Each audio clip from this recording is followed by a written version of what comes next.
Meghan, the Duchess of Sussex, is said to be planning her return to her husband Prince Harry's home country, the UK, despite previously vowing to never to set foot again in England.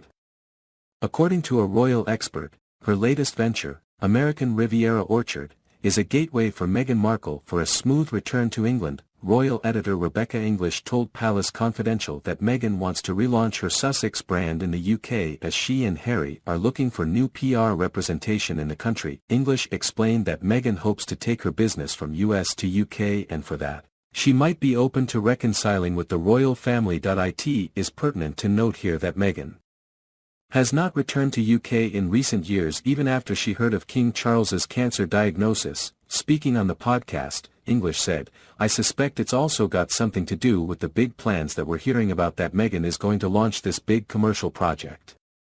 I presume this commercial project will have some sort of residence in this country," the expert added.